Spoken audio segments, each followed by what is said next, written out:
Bonsoir à tous. Bienvenue à notre rencontre d'École du sabbat annexe évangélisation. Aujourd'hui, dimanche 18 avril, nous sommes heureux de vous savoir connectés avec nous en ce soir. Et nous allons commencer notre programme avec le chant numéro 324 et c'est Naomi qui va nous entraîner dans ce magnifique chant, le 324. Sur toi, je me repose. Le 324. Donc, n'oublions pas, vous tenez vos micros et vous chantez en même temps avec Naomi.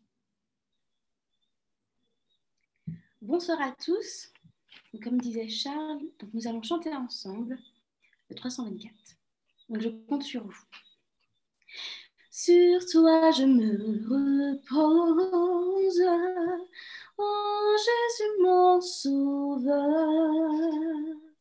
Faut-il donc autre chose pour un pauvre pécheur,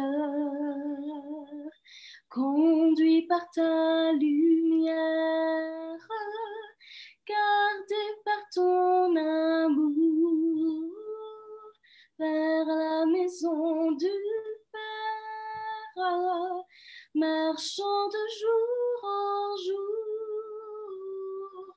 Sur toi je me repose, oh Jésus mon sauveur. Faut-il donc autre chose pour un pauvre pécheur? Ah, ma misère est grande, mais tu m'as pardonné. Sainte et vivante offrande, pour moi tu t'es donné. Et de toute souillure, par le sang de la croix, mon âme devient pure. Tu l'as dit, je le crois. Sur toi je me repose, oh Jésus mon sauveur. Faut-il donc autre chose pour un pauvre pécheur? Moi-même mon sacrifice, immolé désormais, Seigneur, à ton service, me voici pour jamais. Qu'importe ma faiblesse, puisque je t'appartiens, tu n'as point de richesse qui ne soit pour les tiens. Sur toi je me repose, oh Jésus mon sauveur. Faut-il donc autre chose pour un pauvre pécheur? Au plus fort de l'orage, tu tiens près de moi, ranimant mon courage et soutenant ma foi.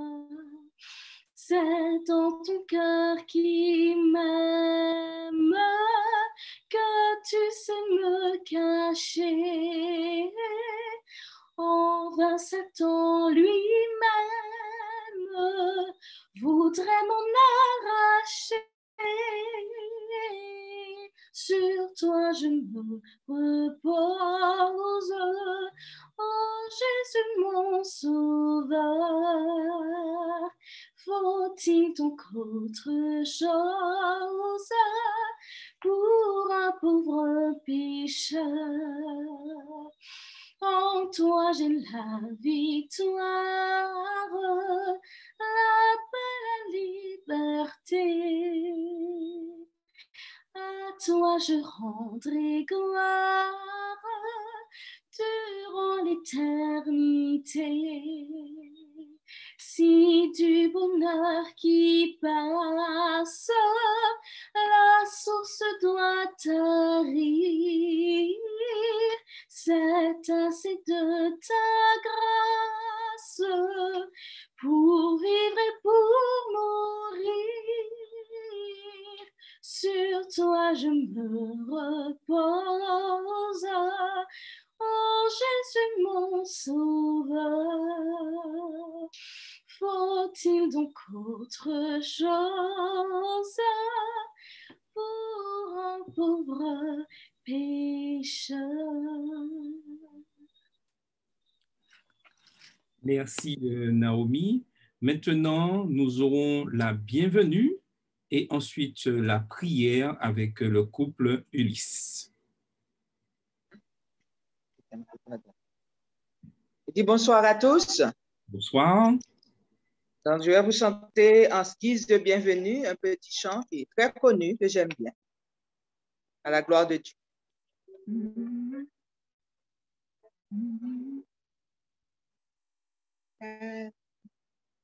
Sauveur merveilleux, je possède, il s'est sacrifié pour moi, et sa vie innocente il cède pour mourir sur l'infâme croix.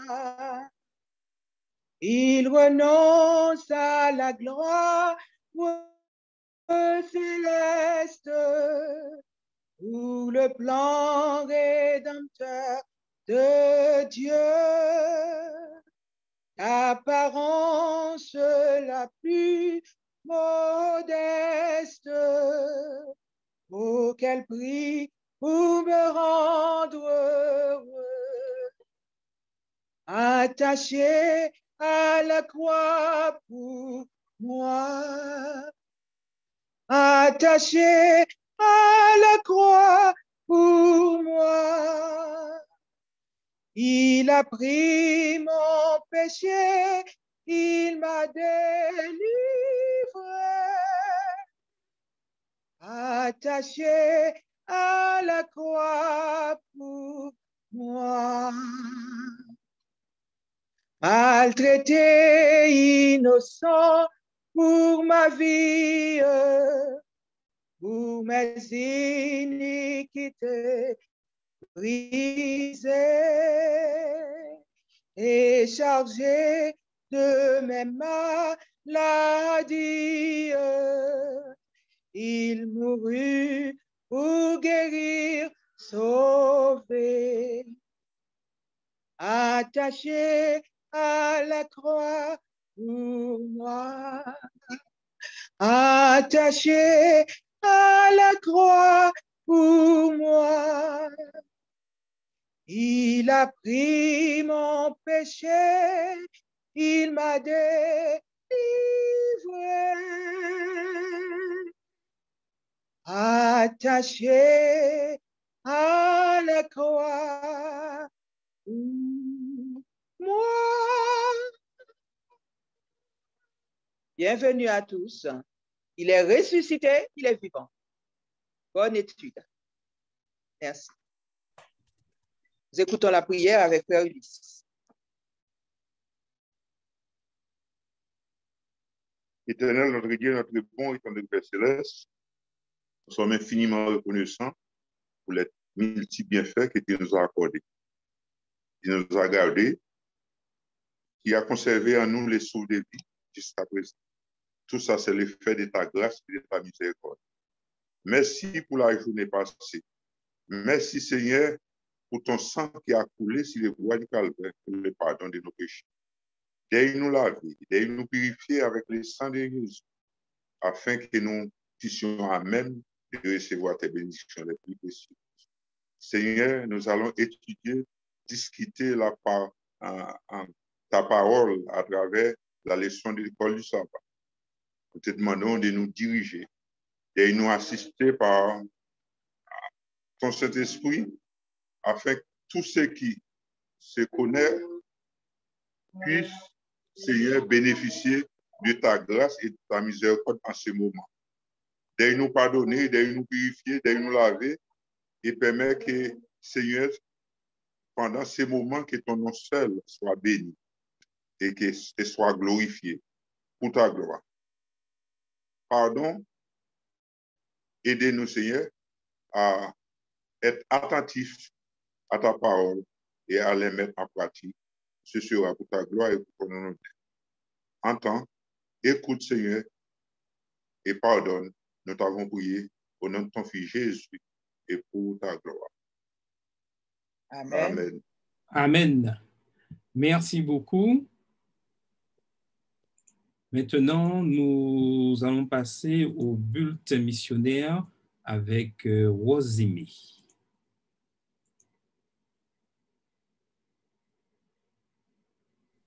Alors, bonsoir à tous. Nous allons partir ce soir. On m'entend? C'est bon? Très bien. Nous allons partir ce soir pour le bulletin à Trinidad et Tobago.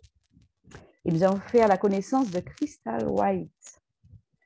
Le titre est inspirant, je dirais. Dieu ne fait aucune erreur.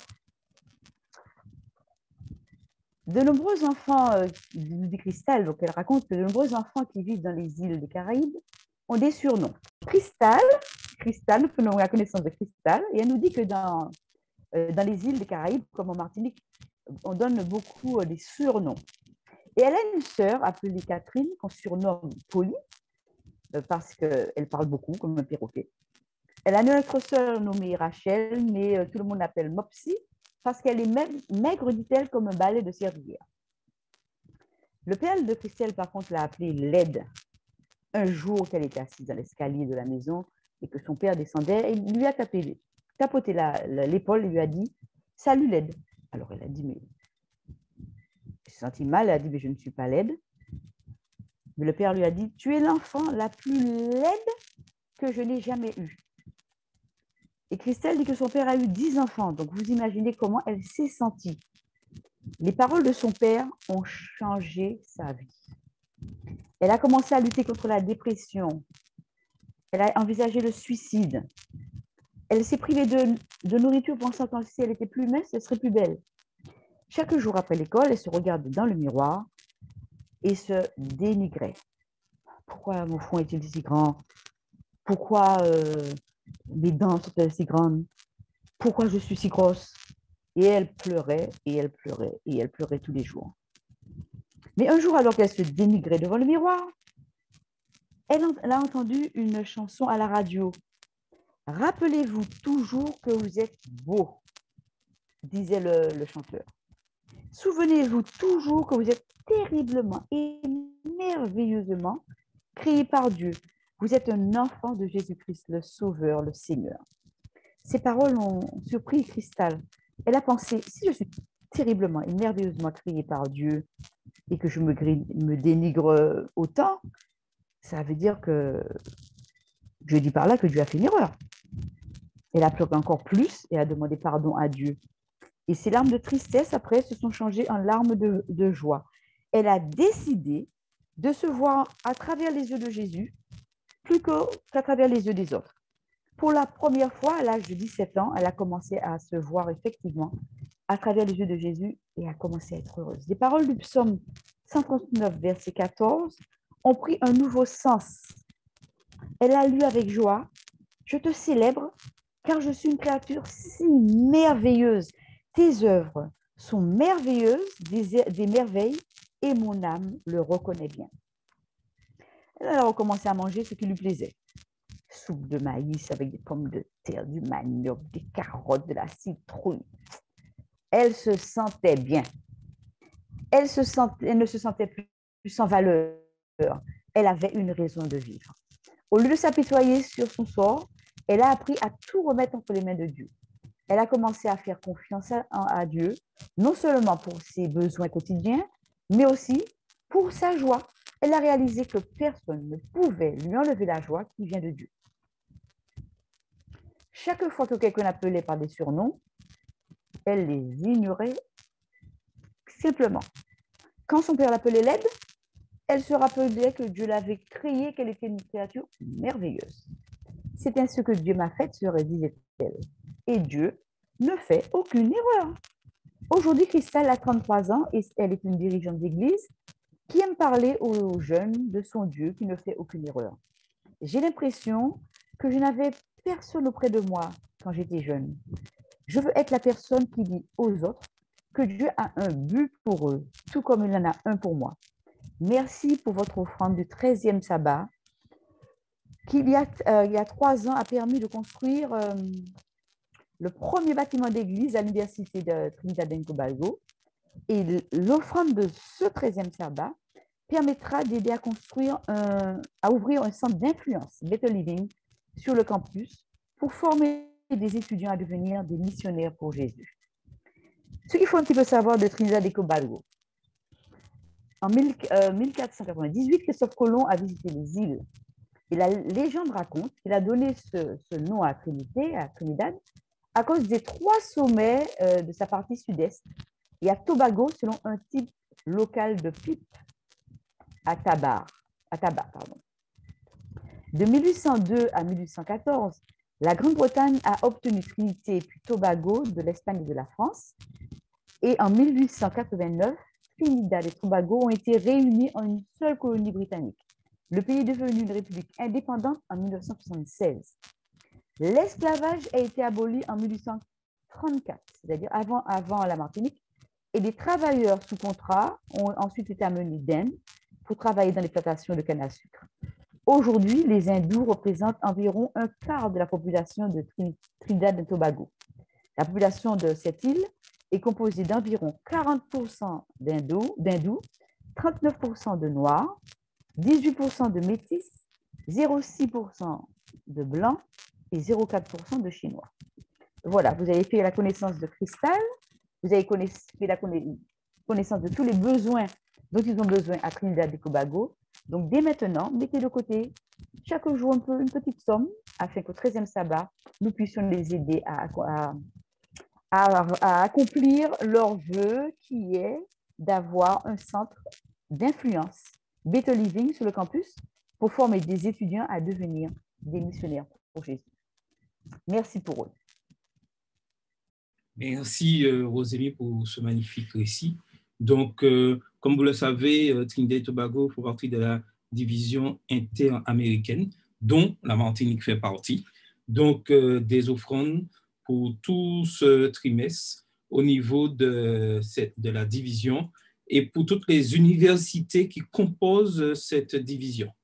Maintenant, nous allons passer à un moment plus important, le plus important de discussion de la leçon de cette semaine, la leçon numéro 4, où le titre du questionnaire, c'est « Promesses ». Et cette semaine, nous voyons une alliance perpétuelle.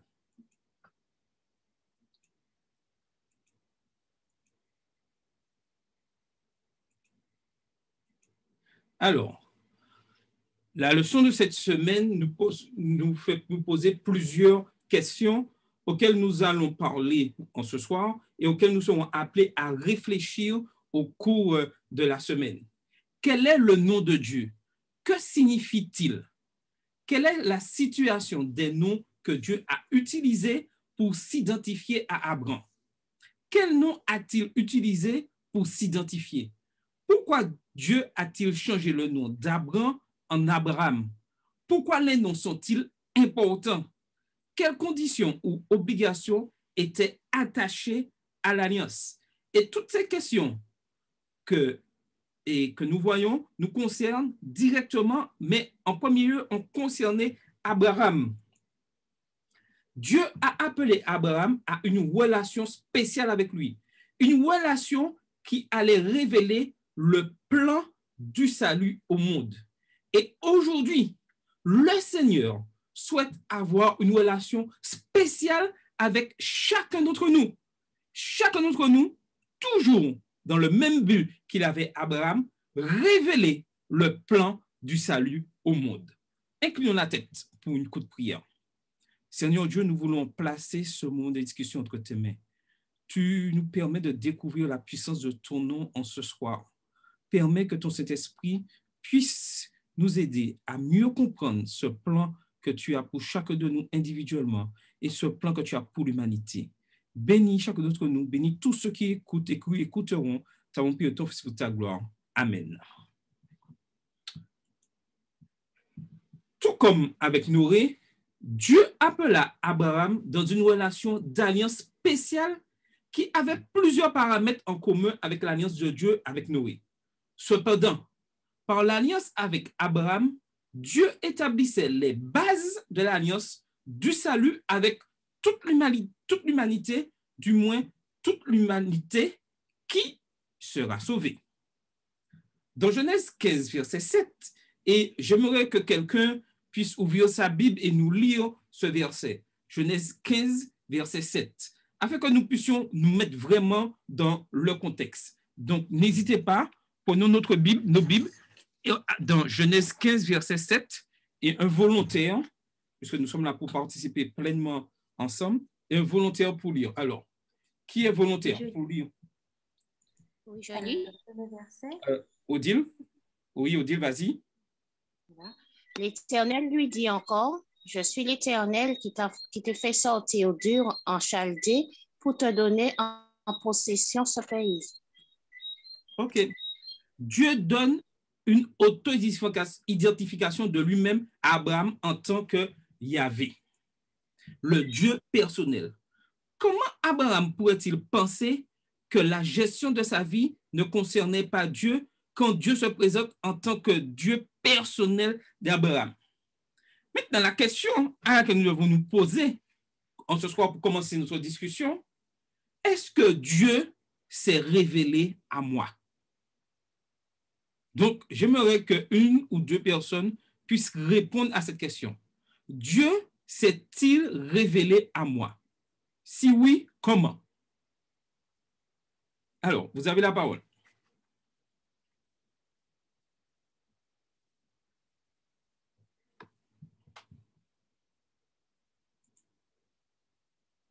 Donc, nous pouvons déjà dire que Dieu se révèle à chacun de nous lorsque nous avons accepté par le baptême que nous puissions être sauvés par le sang de Jésus-Christ. C'est déjà une première révélation.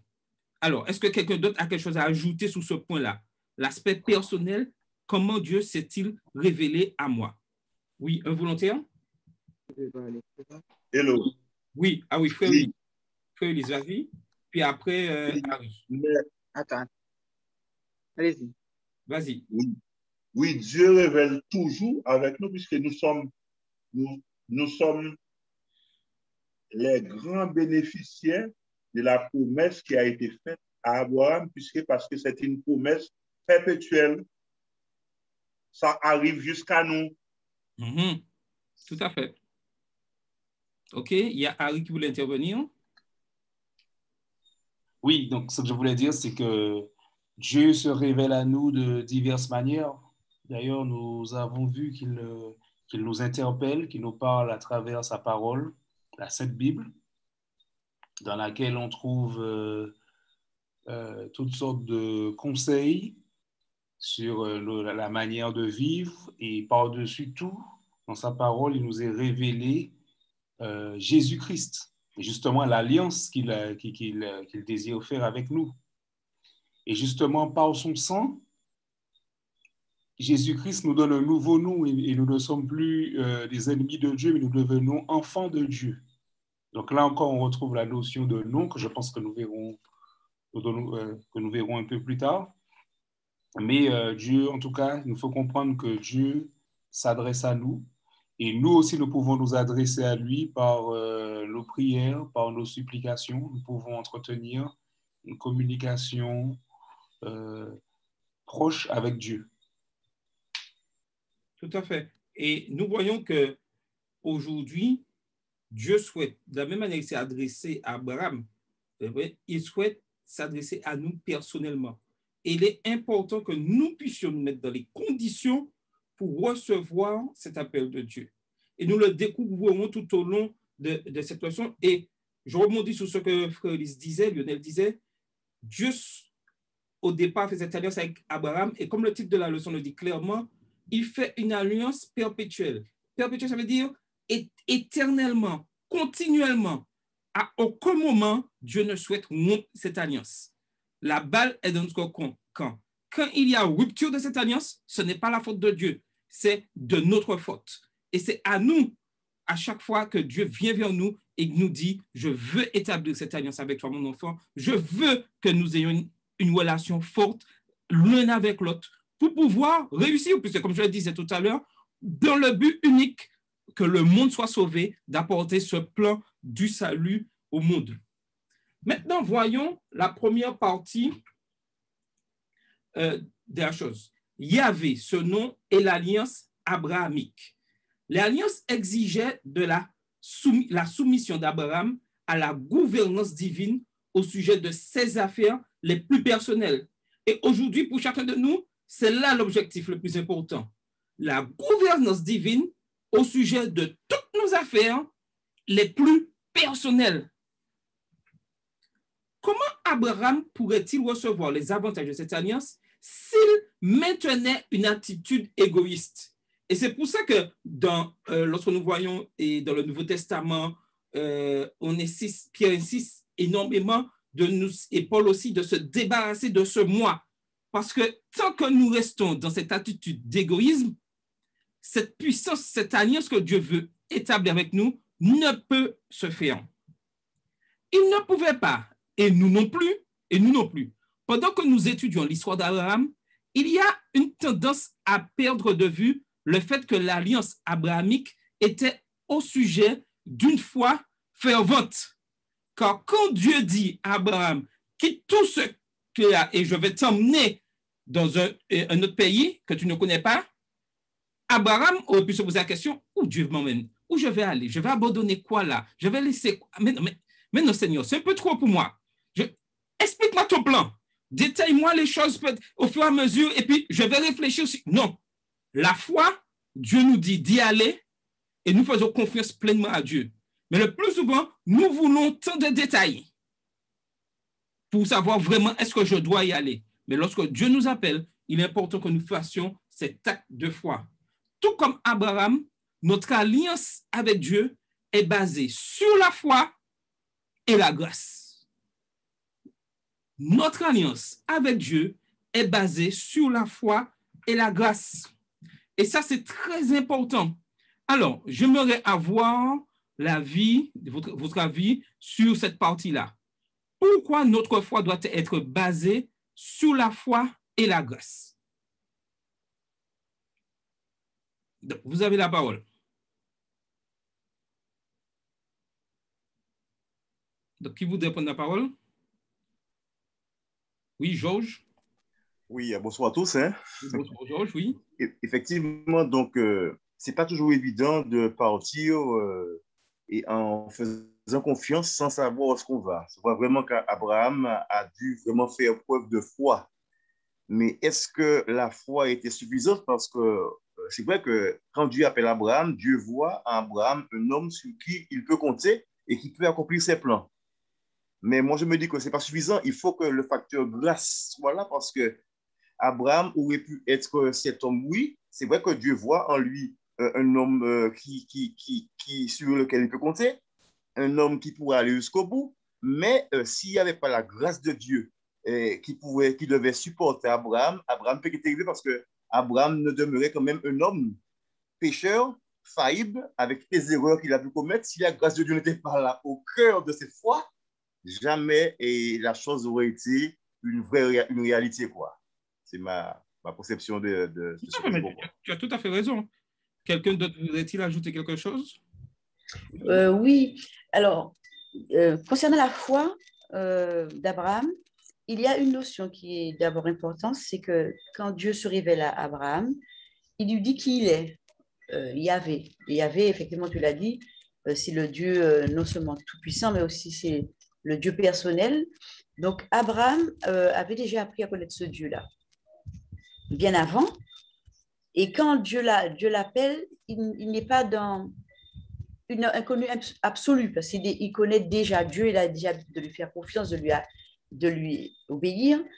Abraham seulement passe à une étape supérieure avec Dieu, une relation plus profonde, différente.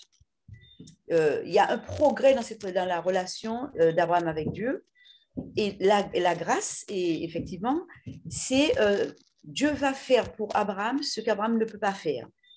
Ça veut dire que Abraham, lui, répond par la foi parce qu'il connaît ce Dieu-là. Il va partir, donc il obéit.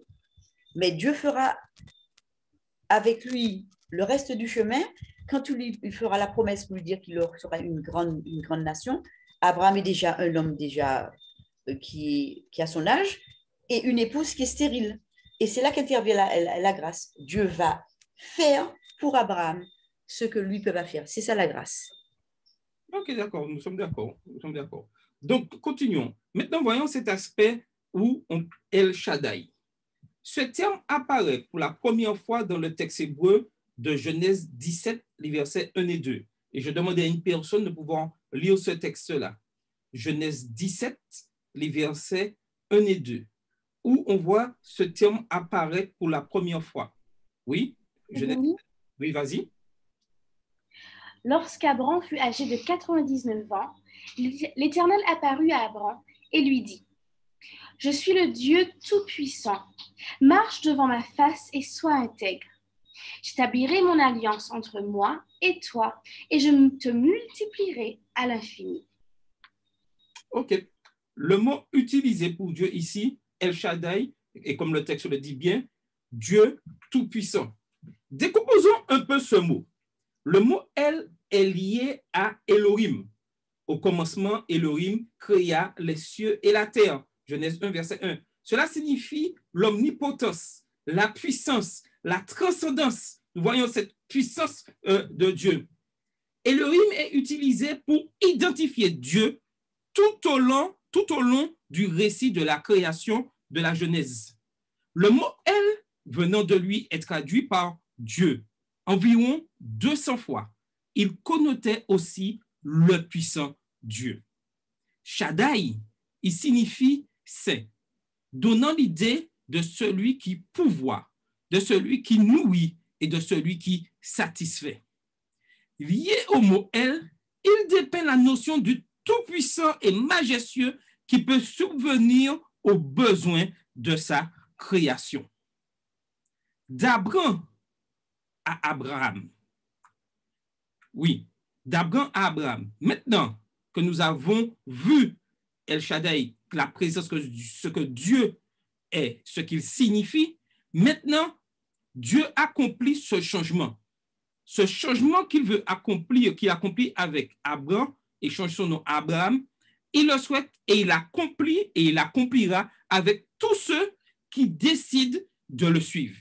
Maintenant, lisons, quelqu'un pour lire, Genèse 17, les versets 3 à 5. Genèse 17, les versets 3 à 5. Un volontaire pour lire. Où nous voyons l'importance du changement. Oui, qui veut lire? Odile? Oui, j'ai Vas-y, Odile. Alors, Abraham tomba sur sa face et Dieu lui parla en disant: Voici mon alliance que je fais avec toi. Tu deviendras père d'une multitude de nations. On ne t'appellera plus Abraham, mais ton nom sera Abraham, car je te rends père d'une multitude de nations. Donc, le changement de nom indique un changement dans la relation. Aujourd'hui, nous connaissons tous l'importance du nom. Aujourd'hui, le Seigneur souhaite changer notre nom, c'est-à-dire le nom que nous avons quand nous étions pécheurs, et maintenant il veut donner un nom de ceux qui suivent, le nom de ceux qui suivent Dieu. Avons-nous reçu ce changement de nom? Un changement de nom. Lorsqu'on porte un nom, ça identifie, on sait que cette personne appartient à telle famille. Ça permet de savoir qui est cette personne. Lorsque Dieu me change mon nom et il me donne un nom qui est associé à sa puissance, mon caractère, tout doit être en relation avec Dieu. Et nous lisons ceci. Ainsi, une relation supérieure s'établit Abraham était le premier de plusieurs hommes dont Dieu changea le nom. Les noms étaient d'une importance beaucoup plus grande pour les gens de l'Antiquité qu'ils ne le sont pour nous. Tous les noms sémitiques ont des significations et se composent généralement d'une expression ou d'une phrase qui exprime un souhait ou peut-être une gratitude de la part des parents. Compte tenu de l'importance que les gens eux-mêmes attachent aux noms, Dieu changeait les noms de certains pour les harmoniser avec leur expérience passée ou future. Abraham, qui signifie Père exalté, n'apparaît pas sous cette forme ailleurs dans la Bible, mais on le trouve sous la forme d'Abiram, ce qui signifie mon Père est exalté. Vous pouvez voir ça dans Nombre 16, verset 1, 1 Rois 16, verset 37. Les étapes de l'alliance à ce moment-là deviennent importantes. Dieu établit cette alliance, mais il y a une progression dans l'alliance. Impliqué dans la saga de l'alliance, Dieu fit une alliance en 3 étapes avec Abraham. 3 étapes. La première est rapportée dans Genèse 12, versets 1 à 3. Donc, quelqu'un pour lire Genèse 12, versets 1 à 3. Nous n'allons pas lire tout, juste Genèse 15, verset 21 et Genèse 17, verset 14. Alors, 3 personnes. Une personne pour lire Genèse 12, versets 1 à 3. Une autre, Genèse 15, nous lisons le verset 21. Et une autre personne, Genèse 17, le verset 14. Je lis dans Genèse 12. Genèse 12, OK. Verset 1 à 3. Oui, 1 à 3, oui. L'Éternel dit à Abraham, va-t'en de ton pays, de ta patrie et de ta maison et de la maison de ton père, dans le pays que je te montrerai. Je ferai de toi une grande nation et je te bénirai. Je rendrai ton nom grand et tu seras une source de bénédiction. Je bénirai ceux qui te béniront et je maudirai ceux qui te maudiront. Okay. Et toutes les familles de la terre seront bénies entre eux. OK, d'accord. Genèse 15, plutôt verset 18. La personne qui lit pas le verset 21, mais le verset 18. Genèse 15, verset 18. Un volontaire? D'accord, je lis. Oui. En ce jour-là, l'Éternel fit alliance avec Abraham et dit, je donne ce pays à ta postérité depuis le fleuve d'Égypte jusqu'au grand fleuve, au fleuve d'Euphrate. OK. Ensuite, Genèse 17, verset 14. Un volontaire? Je lis. Oui. Un mâle incirconcis qui n'aura pas été circoncis dans sa chair sera exterminé du milieu de son peuple. Il aura violé mon alliance. Tout à fait. Nous voyons penser à ces 3 étapes de l'alliance qui évoluent au fur et à mesure. Dans Deutéronome 10, verset 16, cette alliance fut également symbolisée par le signe de la circoncision, ce que nous avons vu dans Genèse 17. Vous circoncirez donc votre cœur et vous ne roidirez plus le cou. Le terme circoncire est traduit de mol dans la terminologie hébraïque, ce qui signifie couper le prépuce d'un mâle hébreu après la naissance le 8e jour. Et tout ceci, vous pouvez le découvrir dans Genèse 17 et versets 1 à 14.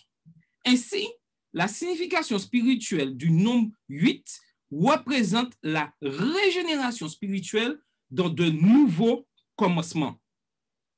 Avec l'idée que le prépuce de la mondanité d'Israël devait être coupé, ce signe spirituel fut conçu pour représenter l'allégeance loyale d'Israël à Yahvé.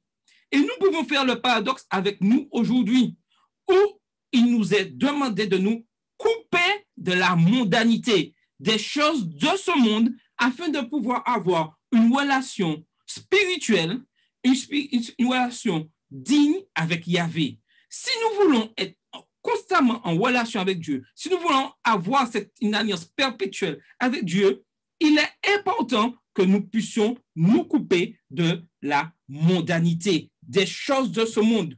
Nous ne pouvons faire les mêmes choses du monde et être en relation avec Dieu. Ce n'est pas possible. Il y a un choix à faire. Et ce choix Dieu ne le partage pas. Il est un Dieu jaloux et qui veut avoir cette exclusivité de notre amour.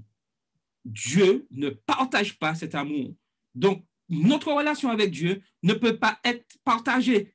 Nous avons un choix clair à faire. Et aujourd'hui, dans cette période fin du monde, il est important que chacun fasse ce choix afin que les autres d'autres personnes qui sont dans le monde puissent être attirées à Dieu. C'est là notre mission. Alors, quelqu'un d'autre voudrait-il ajouter quelque chose dans ce domaine-là? La relation, ce que Dieu nous demande de nous couper de cette modernité? Oui, Carole? Oui, je voulais... Bonsoir tout le monde, parce que pour ceux que je n'ai pas encore vu. Alors, en fait, je voulais juste mentionner le fait que ce que tu disais est très important. On voit que effectivement, chaque fois que des hommes ont eu affaire directement avec Dieu, on voit que Dieu, il y a eu un changement de nom. Ça s'est passé pour Jacob. On a vu ça pour Abraham. On le voit pour Jacob. On le voit pour Saul aussi. Le nom a changé. Donc, ça nous montre bien que chaque fois qu'il y a une rencontre particulière avec Dieu, il y a un changement qui doit s'opérer. Et il est important pour chacun de nous de comprendre que si effectivement nous faisons alliance avec Dieu, un changement est inévitable. On ne peut pas rester comme on était à la rencontre de Dieu. Il nous demande de vraiment être différent, de faire demi-tour de ce qu'on était. Et donc, en tant que chrétiens, nous devons effectivement appliquer cela et penser que si on rencontre Dieu, il n'y a pas de raison et ce n'est pas possible de rester pareil. Donc, il est important, si nous avons décidé de faire alliance avec Dieu, de changer. Ça, le changement, il est obligatoire. Et même à travers le nom, on voit que ça a une signification particulière. Donc, pour nous aussi, c'est une leçon. OK. Donc, continuons. Désormais, l'ancien Israël reçut une invitation divine à participer à une relation régénérée avec Yahvé, avec Dieu. Maintenant, voyons les obligations de l'alliance. Car je l'ai choisi afin qu'il ordonne à ses fils et à sa maison après lui de garder la voie de Jéhovah en pratiquant la droiture et la justice, et qu'ainsi Jéhovah accomplisse en faveur d'Abraham les promesses qu'il lui a faites. Et ceci est encore d'actualité pour chacun d'entre nous. Le Seigneur souhaite que nos enfants, nos maisons gardent la voie de Dieu. Et ça, c'est très important. La beauté de ce passage est due au fait qu'il est immergé par les prouesses divines d'El Shaddai d'accomplir ce que l'incrédulité croit impossible. C'est la perspicacité divine qui a amené Abraham à guider Isaac avec sa canne d'éducation et de discipline. Ainsi, après que le nom d'Abraham fut rendu grand, son abnégation évoluait de plus en plus. Comment? Pourquoi? Deux questions importantes pour comprendre l'importance de cette alliance, des obligations de cette alliance. Parce que l'intérêt personnel était banni par la soumission à la volonté divine, de sorte qu'il était prêt à traiter son seul fils engendré comme une offrande d'agneau sacrificiel. La première offrande d'Abraham confirma ainsi le fait qu'il n'y a rien de trop précieux pour être donné à Dieu. La question aujourd'hui, est-ce que je suis prêt à tout sacrifier pour Dieu? Et ceci, c'est une question au cours de la semaine que nous devons réfléchir. Est-ce que je suis prêt à tout sacrifier pour la gloire de Dieu? Pour Abraham, c'était la principale raison pour laquelle il nomma le lieu de cet événement Jéhovah Jireh. C'était un rappel constant de la merveilleuse grâce de Jéhovah qui avait accompli cette délivrance. Que la glorieuse délivrance et la grâce de Jéhovah est grande. Combien était-elle inattendue et spectaculaire? La limite de l'homme est toujours l'occasion de Dieu pour non seulement délivrer, mais aussi enseigner de merveilleuses leçons concernant son importance ainsi que sa providence. Une petite réflexion pour mieux comprendre alors que nous allons aborder les questions du jour. La différence entre un médecin extraordinaire Et un bon médecin a la capacité de se souvenir des noms et des visages, en plus des problèmes médicaux. Au lieu de seulement penser à la goutte, le médecin extraordinaire pense à la femme soucieuse de guérir afin de pouvoir prendre soin de son nouveau-né. Plutôt que de seulement penser à la fracture, l'extraordinaire médecin pense à l'homme inquiet de perdre son emploi, les noms et les personnes. C'est tout ce dont Jésus se soucie. Et aujourd'hui, nous connaissons tous au niveau de la médecine, lorsque nous allons voir le médecin et que le médecin, sans regarder ses notes, peut nous dire oui, vous avez telle chose et la dernière fois vous étiez comme ça, je vous vois mieux. Nous avons confiance au médecin parce que nous disons que ce médecin ne nous oublie pas. Dès qu'il nous voit, il sait le nom. On n'a pas besoin de lui dire, il dit, ah oui, c'est telle personne, c'est vous, je vous connais, on s'était vu telle chose. Ça, c'est magnifique. C'est ça qu'il faut faire. Aujourd'hui, nous avons la chance d'avoir que Dieu se soucie de chacun de nous individuellement. Et il nous demande d'avoir cette même attitude vis-à-vis de ceux qui nous entourent, nos voisins, avoir cette attitude de bienveillance, cette attitude de pouvoir mettre un nom sur les visages, d'apporter un nom aux problèmes qu'ils ont. C'est ce qui fait la différence. Et c'est ce que Dieu nous demande, de nous soucier de nos prochains. Maintenant, nous passons à un stade où nous devons réfléchir à certains points de la leçon de cette semaine.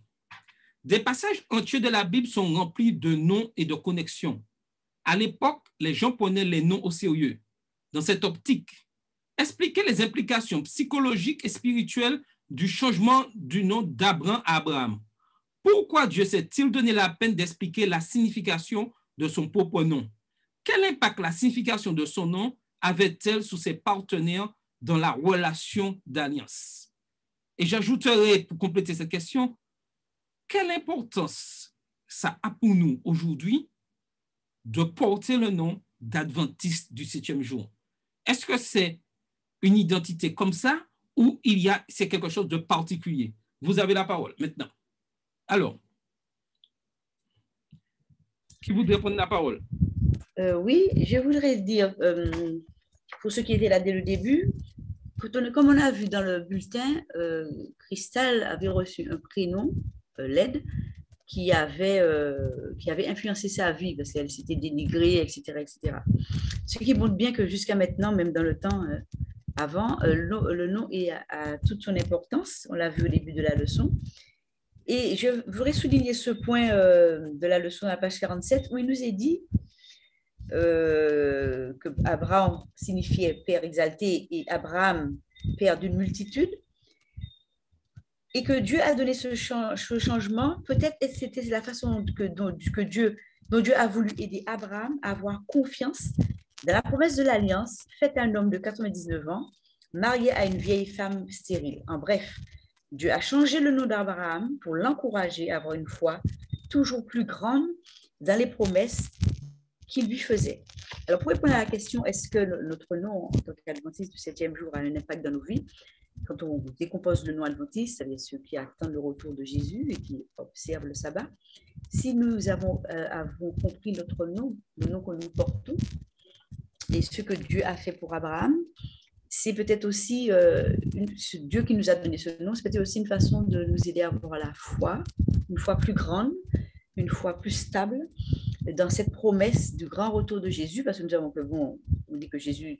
depuis le temps qu'on parle de retour de Jésus, on a l'impression que ça tarde, mais bon, les événements de maintenant nous montrent qu'il est à la porte.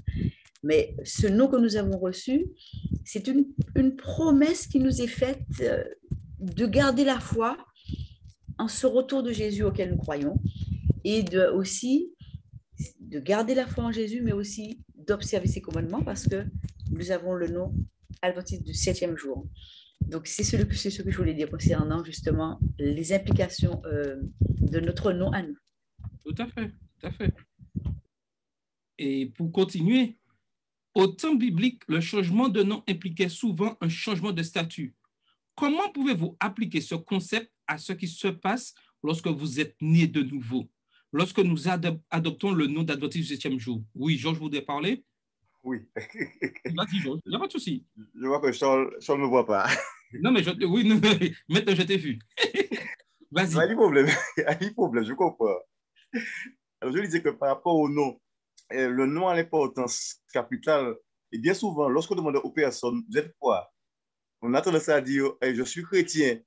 Pourquoi? Parce qu'on se dit que, oui, mais est-ce que porter le nom adventiste, ce n'est pas un fardeau ou bien c'est une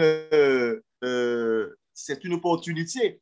Parce que souvent, l'image que cela peut porter par rapport au témoignage de droite et à gauche, on se dit, oui, mais est-ce que le fait de dire que je suis adventiste, c'est une bonne chose? Est-ce que le fait de dire plutôt que je suis chrétien, simplement, c'est une bonne chose, quoi? Hein? Donc, il y a cet amalgame qui fait que beaucoup de personnes ont du mal à dire que je suis adventiste simplement du 7e jour. Parce qu'il y a tellement de choses qui entachent par rapport à cela que cela peut devenir une difficulté pour certains. C'était par rapport au nom, bien que ce soit un privilège parce que nous connaissons et ça veut dire quoi ce nom, mais de l'autre côté aussi, cela peut être aussi une difficulté. Tout à fait, tout à fait. Et la troisième question complète ce que tu dis. Là où nous entrons en connexion avec Dieu dépend de la façon dont nous le connaissons intimement. Les promesses de Dieu sont des gestes d'intimité. Comment devrions-nous réagir? Pendant qu'Abraham voyageait à travers des terres étrangères et lointaines, son alliance avec Dieu était une source d'encouragement et de compagnie. Et c'est là important aujourd'hui pour nous, adventistes du 7e jour. Est-ce que partout où je vais, bon là maintenant c'est difficile de voyager, mais lorsque nous, du temps où nous voyagions, est-ce que partout où j'allais, je gardais mon identité d'adventiste du 7e jour? Et Abraham, partout où il allait, il avait cette identité sur lui, l'identité de Dieu. Même lorsqu'il commettait une faute. L'exemple, lorsqu'il a menti sur Sarah disant que c'était sa sœur.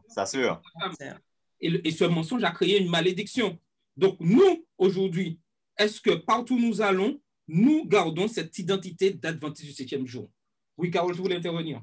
Oui, je voulais dire aussi, en lien avec ce que je disais, je pense aussi que la difficulté, c'est qu'on a du mal à réaliser que le fait de porter un nom, ça implique une responsabilité.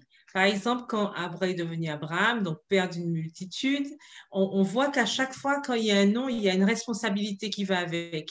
Et quand on dit « je suis adventiste du 7e jour », ça implique quelque chose.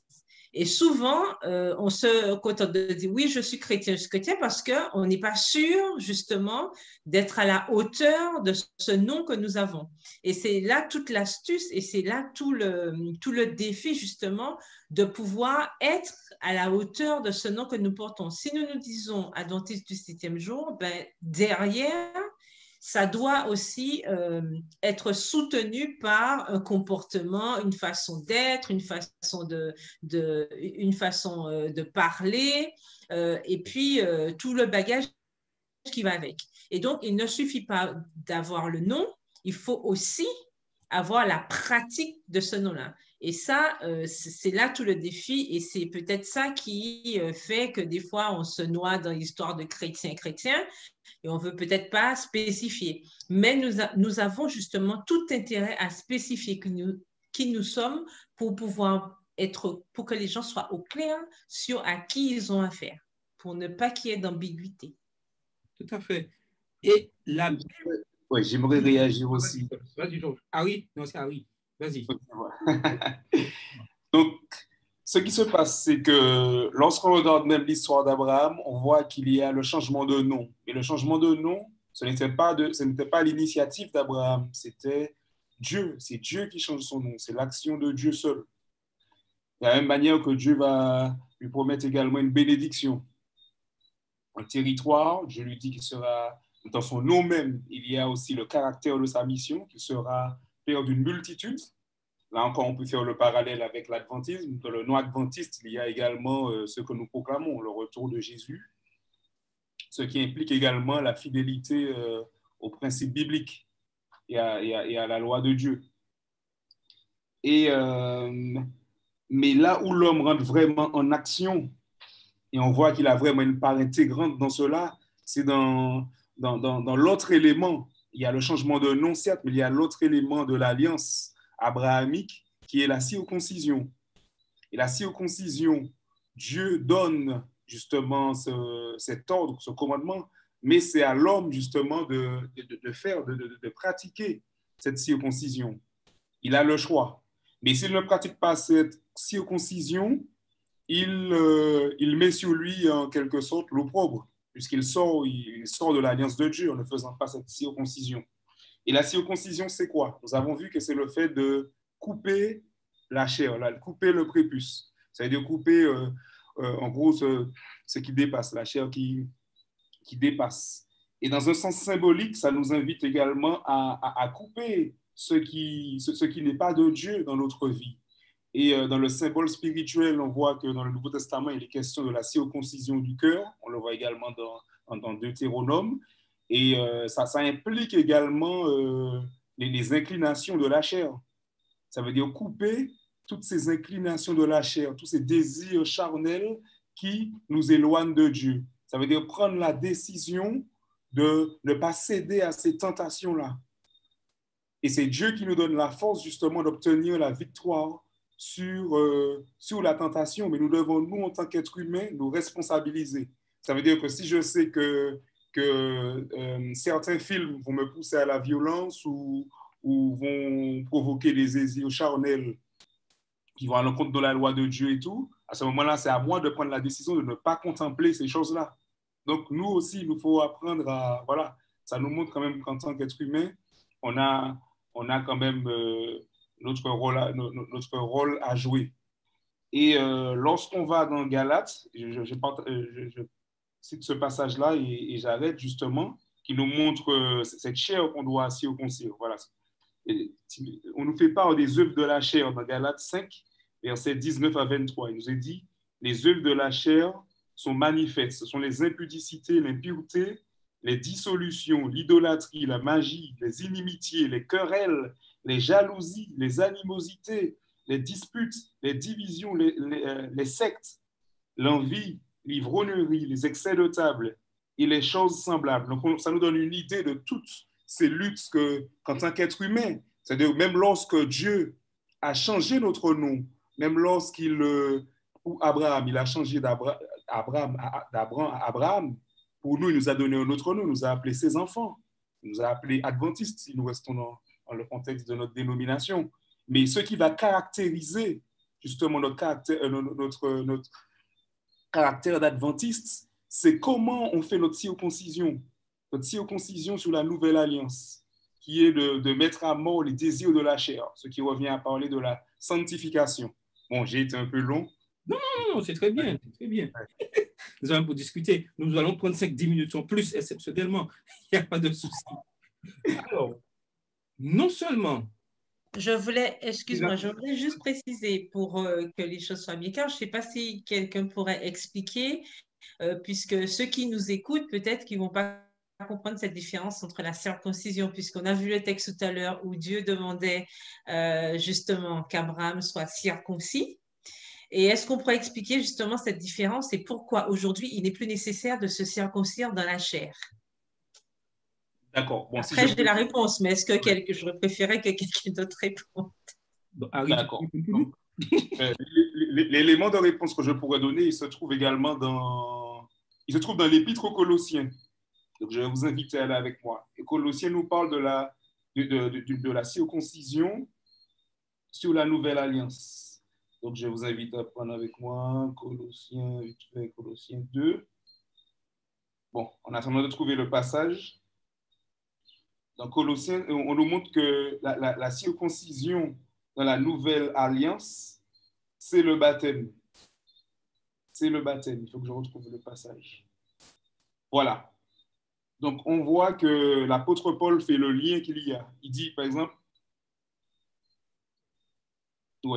ayant été, à partir du verset 12, par exemple, il parle du dépouillement du corps de la chair. Donc, il fait le parallèle entre la circoncision et le baptême. Ayant été enseveli, je lis à partir du verset 11, excusez-moi. Et c'est en lui que vous avez été circoncis d'une circoncision que la main n'a pas faite, mais de la circoncision de Christ, qui consiste dans le dépouillement du corps de la chair. Ayant été ensevelis avec lui par le baptême, vous êtes aussi ressuscités en lui et avec lui par la foi en la puissance de Dieu qui l'a ressuscité des morts. Et en gros, on voit le lien que l'apôtre Paul fait entre la circoncision qui se pratiquait dans l'Ancien Testament et l'autre dimension, la nouvelle dimension que la circoncision a en la mort et la résurrection du Christ. Et il parle justement du baptême. OK. Je ne sais pas si j'ai été clair. Oui. Carole, vous voulez ajouter quelque chose? Oui, Carole. Merci, Harry. Non, je pense que c'est important pour que ceux qui nous écoutent et qui nous écouteront puissent bien comprendre cette notion d'ancienne alliance et de nouvelle alliance, pour bien voir qu'aujourd'hui, Dieu nous demande de faire ce travail dans notre cœur pour avoir ce changement. Et comme Harry l'a bien expliqué tout à l'heure, c'est dans notre façon de faire et toutes ces choses qui se rapportent à la chair que nous devons mettre de côté pour pouvoir plaire à Dieu aujourd'hui. Il n'y a pas de problème. C'est très important que nous puissions prendre le temps. C'est vrai que le temps, nous sommes limités, mais nous allons déborder exceptionnellement.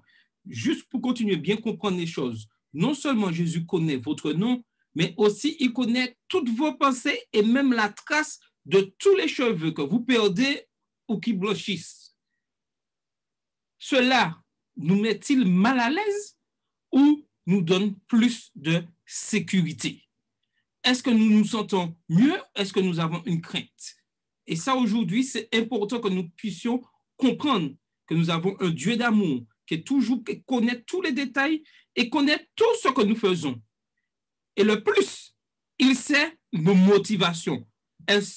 Nos motivations sont-elles justes ou mauvaises?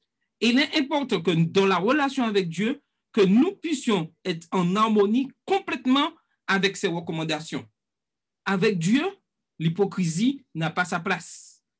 C'est à chacun individuellement à accomplir ce travail et à voir ce qu'il a à faire jour après jour et à chaque instant de sa vie pour pouvoir avancer et aller de l'avant.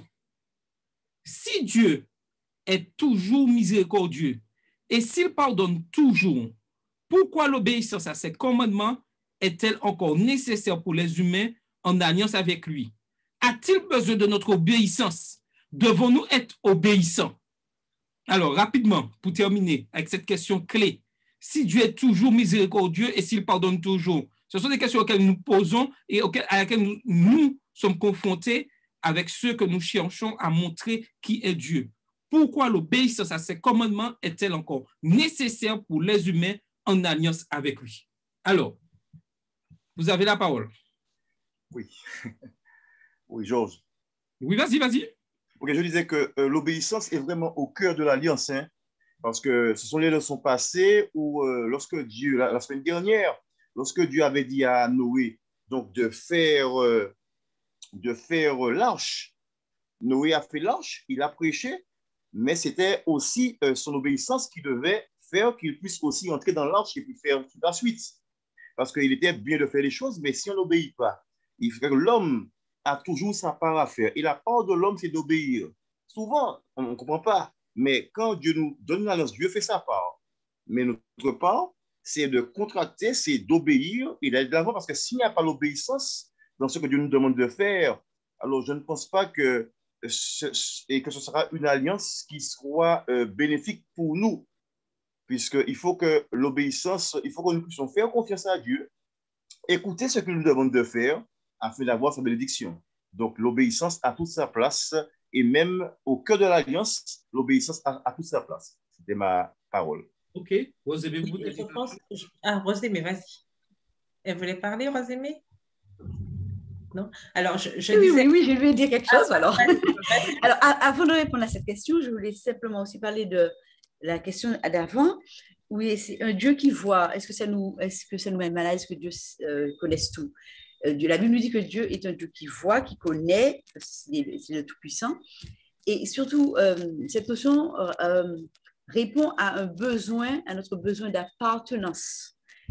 Et quand ce besoin d'appartenance, comme connaissant ce Dieu-là, notre besoin d'appartenance est comblé, donc on est heureux de lui appartenir. Et quand on est heureux d'appartenir à ce Dieu-là qu'on a appris à connaître, qui est un Dieu d'amour, qui prend soin de nous, qui répond à nos besoins, on ne peut faire qu'une chose, répondre à cet amour. Et la réponse à cet amour, c'est obéir, lui faire plaisir en faisant ce qu'il nous demande. Et parce que quand on aime quelqu'un, on essaie de le satisfaire, on n'essaie pas de lui faire de la peine ou de faire tout pour le contrarier, bien le contraire. Donc, c'est cette réponse d'amour que nous avons avec Dieu, c'est l'obéissance. Ok, Carole.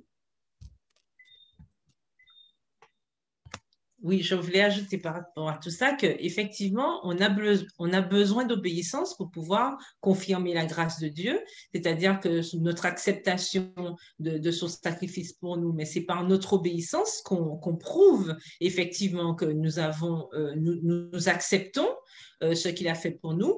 Et aussi, pour moi, l'obéissance ne peut pas aller sans la foi. Si je dis que j'ai la foi, c'est parce que j'ai la foi en Dieu et il me dit bien, si vous m'aimez, gardez mes commandements. Donc, si je veux prouver justement que j'ai foi en ce Dieu qui m'aime, avec lequel je me sens en sécurité, parce que moi, je trouve qu'on ne peut que se sentir en sécurité avec quelqu'un qui nous connaît bien.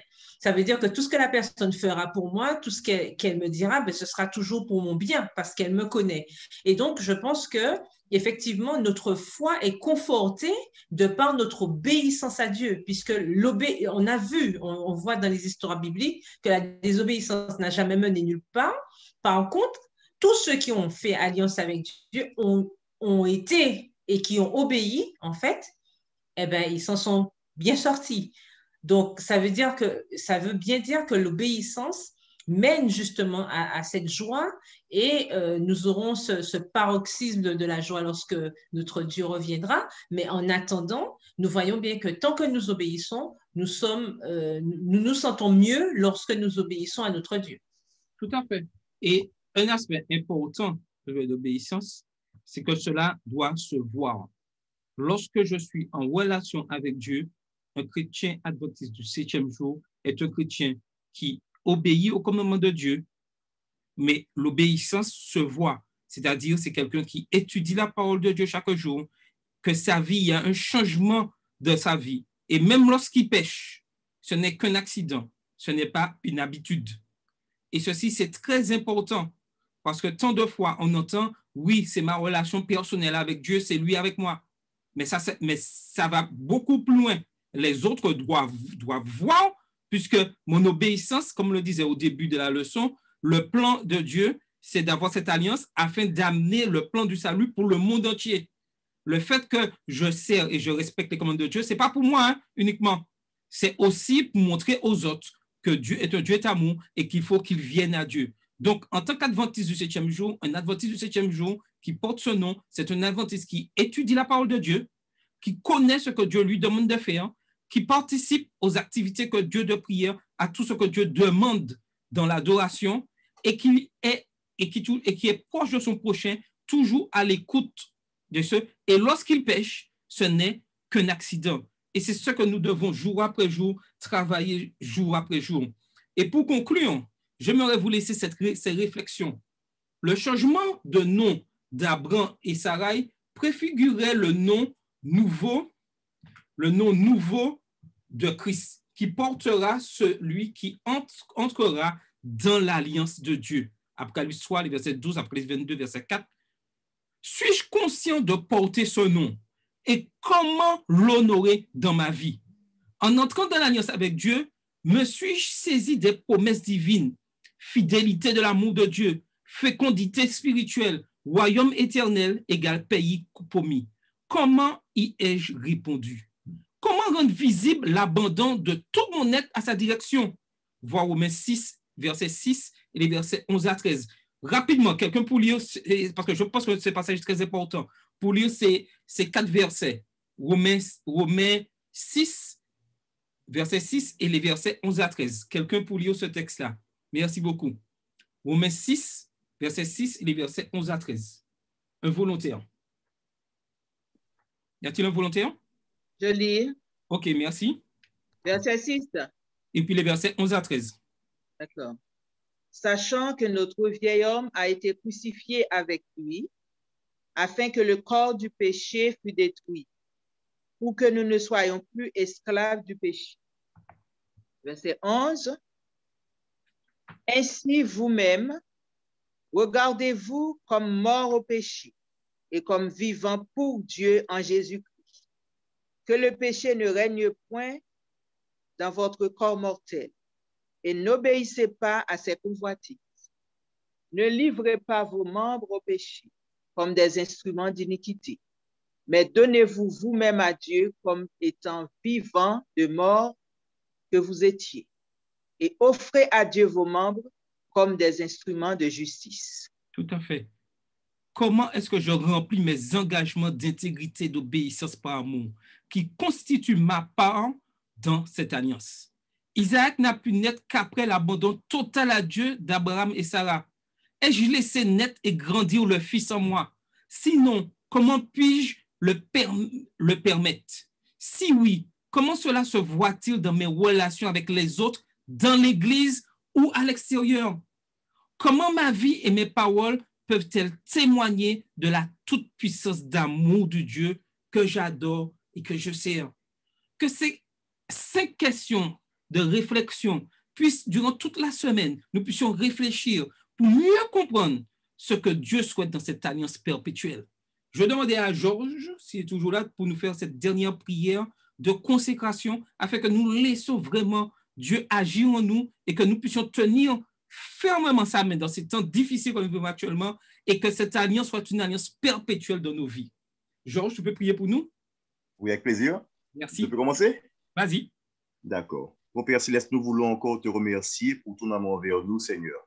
Nous voyons comment, Seigneur, tu ne cesses de nous aimer chaque jour et de vouloir toujours nous faire grâce et miséricorde. Seigneur, nous comprenons que ce n'est pas facile. Nous avons des combats de tous les jours, nous avons des luttes que nous menons, mais tu es patient, miséricordieux et tu veux encore nous accompagner. Tu veux encore nous faire grâce et miséricorde, nous aider à pouvoir gravir cette marche de la sanctification. Aide-nous, Seigneur, à rester attachés à toi, à te faire confiance, à être obéissants et à nous laisser, Seigneur, transformer par ton esprit. Nous t'en prions au nom de Jésus. Amen. Amen. Merci à tous. Je vous donne rendez-vous la semaine prochaine, dimanche 25, à la même heure, où nous allons découvrir les enfants de la promesse. Bonne étude et que le Seigneur vous bénisse. Bonne semaine à tous. Amen.